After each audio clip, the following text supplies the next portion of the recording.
It is a heartbreaking story. 15-year-old Zachary Shabbat here died after being hit in the head by a baseball while playing with friends.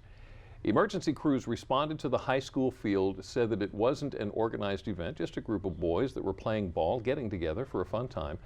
That changed, though, when Zach, who was pitching at the time, threw a ball that was hit sharply right back at him.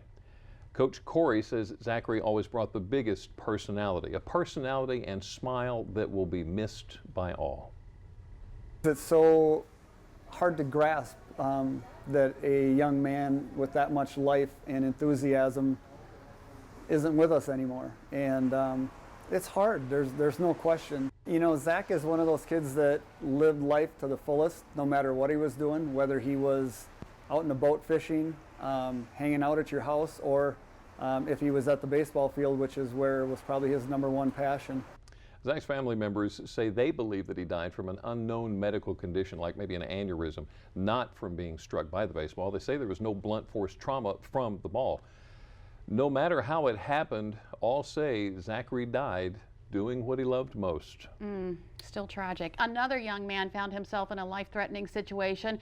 As it turns out, not only did he have luck on his side, but something more powerful than that. One teenager shares a deeply personal story of dying, seeing Jesus, and then coming back to life. He describes what he saw and heard during those minutes without oxygen. Zach Clements is a strong teenager. He's a high school football player, and obviously he's got a sense of humor. By all measures, he's a healthy young man, which is why it's still a shock. I was running and I had collapsed. That he dropped to the ground during PE class. Not sure why. It was a sudden cardiac arrest, according to doctors. His mother was immediately called and even beat the ambulance to the emergency room. When they opened the ambulance door, he was blue, and they were on top of him doing chest compressions. Technically and medically, he was dead. And they said that I was without a heartbeat for 20 minutes. And just as hospital staff were ready to make it official, they got a pulse. He was airlifted to a children's hospital and woke up days later. His recovery has been incredible, but even more mind-blowing is the story he tells of what he saw during the time many believed he was dead. I saw a man that had longish kind of ruffled hair with a kind of thick beard, and it didn't take me long to realize that that was Jesus. He's describing what his family is convinced was a near-death miracle. I went up to him and he put his hand on my shoulder and told me that everything would be all right and not to worry. I was just calm and just at peace.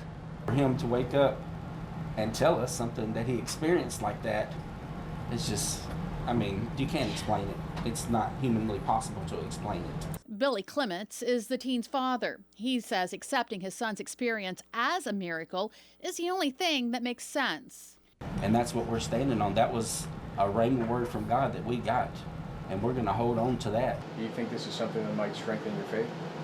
It is. I heard angels singing in the background. It may be a medical mystery for doctors, but for this family, there's no question it was divine intervention. I'm just glad he decided to let me have my baby back. Wow. Zach also says he's very thankful to everybody who pulled together to help him that day. He says it's sort of overwhelming, and the whole experience has made him a more humble person. And he is now back to normal. He's going to school. Yeah.